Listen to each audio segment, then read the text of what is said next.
Goku and Vegeta are without a doubt two of the most powerful characters in the Dragon Ball franchise. But what if I told you that they're not even close to being the most powerful mortals in the universe, and that there are universes that have not just one, but several mortals who are even more powerful than their own god of destruction? Today I'll discuss the new Dragon Ball Super Saga, the Universal Exploration Saga, which fans have been requesting and Akira Toriyama and Toyotaro have finally given attention to.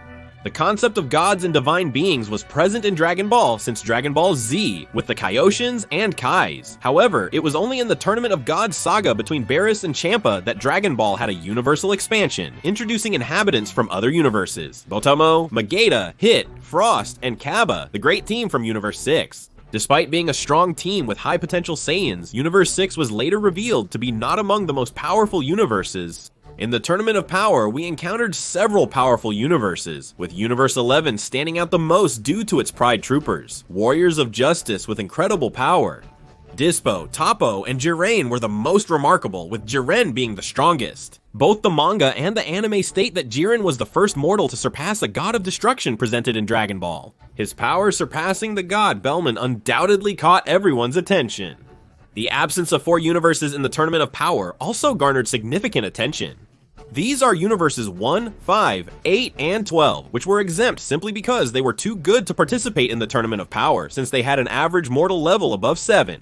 This means that they are strong universes with a high quality of life, whether through advancements or peacefulness. On the other hand, Goku's Universe 7 has an average level of 3.18, which is a huge difference. But why does this happen? The warriors from other universes are superior for several reasons. The first reason is called Bills.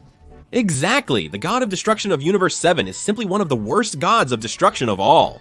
Although Bills is probably the strongest god of all, along with Katella, it's very clear that his management is terrible. Bills enjoys eating and sleeping far more than destroying planets, which is understandable. As a result, he missed numerous crucial plot events, such as the devastation caused by Majin Buu and Frieza's actions. As you may know, the Supreme Kais and the gods of destruction have a connection. The Supreme Kais are gods of creation, responsible for creating planets and life in the universe.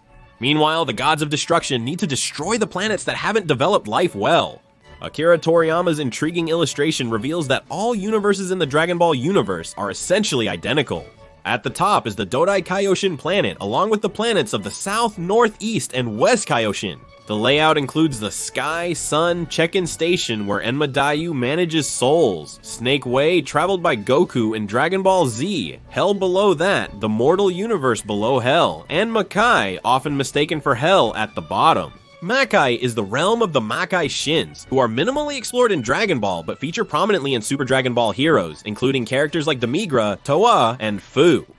Although we don't know exactly what the origin of the Makai Shins is, or if there are Makai Shins that are born naturally, we do know that Makai Shins can be born from a rotten fruit that grows on the planet of the Kaioshins, which is exactly this place here on the right, Kaioshin Sei, which is the planet of the Kaioshins. Several suns exist inside the Kaioshin Kai Dome, which encompasses Kaioshin Sei and the suns known as Sans. Inside the Kaioshin planet, there is a tree called Kaiju, from which the Kaios and Kaioshins are born. The Kaios are born from normal fruit, Kaios shines from golden fruit, and Makai shines from rotten fruit. The Kaioshins, Kaios, and Makai Shins belong to the Shin race and are called Shinjin. Shin means god in Japanese, so they are gods. In this chart, we can see the hierarchy of Dragon Ball, with the lowest level being the regular gods. Kami also means god in Japanese, so Kami-sama means Lord God, and the Kami-samas are the gods of Earth. Examples include Dende, the Kami-sama, Mori, the current Grand Elder of Namekusei, and Saichiro, the former Grand Elder.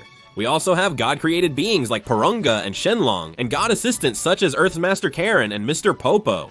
Right above, we have all the Kaios. In the order they appear from left to right, we have the East Kaioshin, West Kaioshin, North Kaioshin, and South Kaioshin. On top, we have the Dai Kaio, who is the leader of the Kaios, and next to him, Enma Daio, who controls the other world and its souls. The Kaioshins are responsible for the creation and order of the universe. In Universe 7, Kibito is the assistant of a Kaioshin. Super Shenlong is seen on the side. His hierarchy position is unclear, as he only appears when summoned and doesn't participate in universe events. Above, we have the Dai Kaioshin, the leader of the Kaioshins. Including Dragon Ball heroes, there's the Kaioshin of Time, Toki Toki, the Bird of Time, and Trunks, the Guardian of Time, who is a Time Patrol member. The universe also includes gods of destruction, Hakai Shins, and their angel assistants. In the hierarchy of Universe 6, we also have the Kaioshins, and above all 12 universes, we have Zen Osama. The Supreme Angel, who doesn't appear, ranks below Zeno, but above all others. Dai Shinken, the Grand Priest, is Zeno's assistant and guard. The gods play a crucial role in managing the universe's structure. However, the gods of creation seem to rank slightly below the gods of destruction. Due to their varying power levels, Hakaishins require Kaioshins, as Hakaishins are significantly stronger. Because their lives are linked to the Kaioshins, if all the Kaioshins die, the god of destruction also dies. And it was exactly this method that Zamasu used to eliminate all the gods of destruction in his timeline. The fact that Bills let most of the Kaioshins die already says a lot about his management, probably when Majin Buu appeared. Bills was sleeping, and that's why he couldn't stop it, otherwise he would clearly have prevented the death of the Kaioshins, because that could have led to his own death. But that didn't happen. And Majin Buu killed almost all the Kaioshins. An interesting fact is that one Kaioshin stands out in terms of power, which is the Southern Kaioshin. The Southern Kaioshin is very powerful. He's nearly as strong as Kid Buu, only losing after being absorbed, but not without a fight. A very good one. Kid Buu was probably more powerful than him, but just the fact that he's a Kaioshin much more powerful than all the others already draws a lot of attention.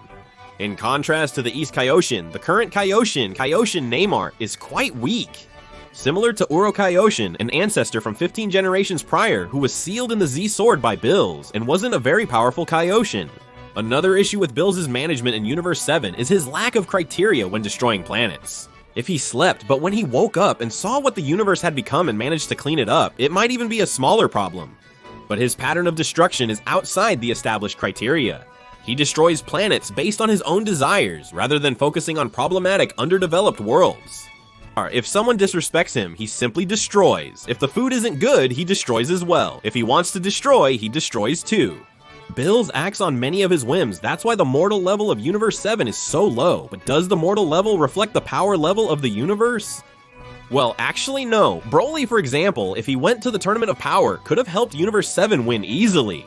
Majin Buu didn't participate in the Tournament of Power because he was overpowered. With his healing ability, he could heal everyone from his universe. He can also absorb defeated characters, making him progressively stronger with each absorption.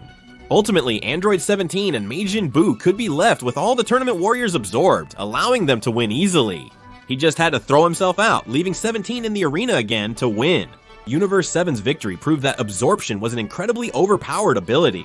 He can also transform characters into chocolate, milk, or anything else he desires. Majin Buu is an underrated character who could become one of the most powerful if he trained. Without Broly and Majin Buu, Universe 7 had already won the tournament. Imagine with both of them?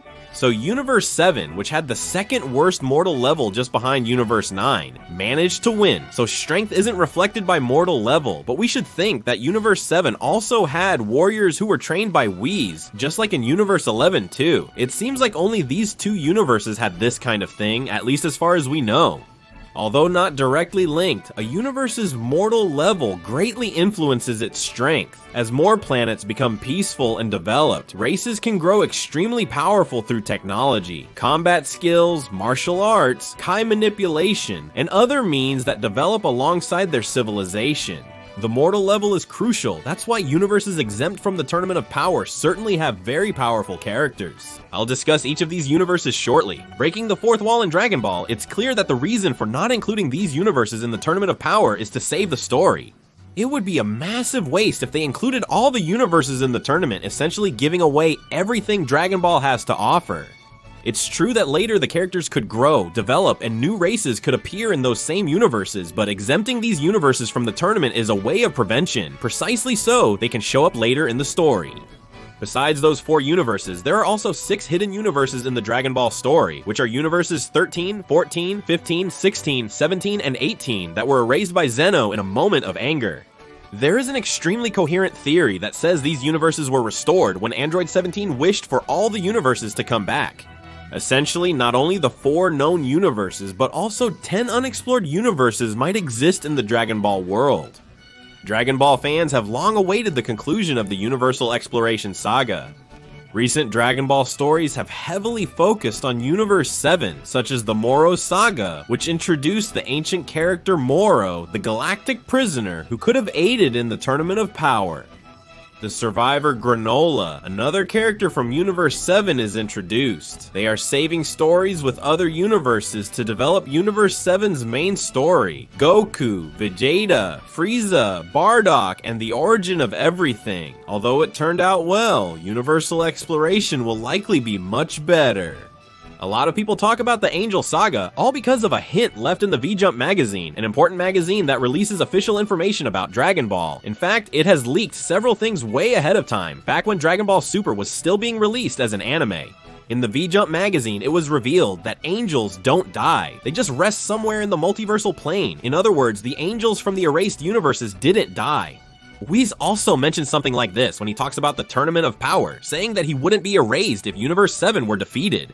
Above all the angels is the Grand Priest, introduced in Dragon Ball Super as the father of all angels. The Tournament of Power revealed the existence of multiple angels who serve as guides for the gods of destruction in each universe. It has always been a question that came up in the Dragon Ball community. Basically, people wanted to know how the angels are related to each other. We knew that Vados and Whis were siblings, but did that apply to all the angels? Yes, they are all brothers and sisters, and children of Daishinkan. This union would lead to a theory about a new, dark, and very intriguing saga.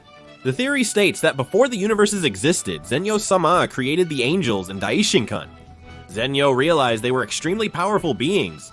Daishinkan and his creator requested the angels to oversee the 18 universes. However, Zenyo declined and instead created the Hakai Shins and Kaio Shins to ensure each universe always had these two entities. Zenyo, seeing that these gods were, in quotes, weak compared to the angels since they were mortals, decided to send the angels to train them and help manage the universes, thus creating the mortal level of the universe. Later, Zeno erased 6 universes with low mortal levels, along with their gods, Kaioshins and humans, in a fit of rage. This left 6 angels trapped in space-time, inactive and exempt from their duties, due to the poor management by the universe's deities. In this theory, Daishinkan would consider the angels as slaves of Zeno in their universes, being forced to babysit the gods and even destroy for them, like Avados did. They also can't express their own opinions or act according to their principles, otherwise they will disappear from existence.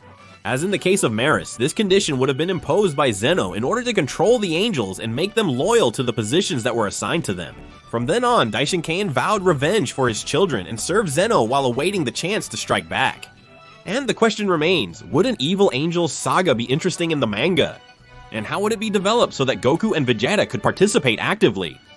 Would Whis side with Daishinkan and the 6 angels from the erased universes, or would he side with keeping Zeno in power? Despite the saga's innovative and thoroughly developed concept, the issue lies in the conflict between angels and mortals. The angels would probably have to fight angels, and mortals would fight mortals, forming kinds of armies since Goku couldn't face an angel, or it could only happen with some kind of Deus Ex Machina. But anyway, leave your opinion in the comments about this. Please like this video as it was very informative. It's likely the most comprehensive Dragon Ball video you've seen. Subscribe to support the channel and encourage more videos like this, which usually don't go viral. Your support through sharing, liking, and subscribing will lead to more content, so it's up to you. That's it, everyone. Thanks a lot. I'll end here. See you.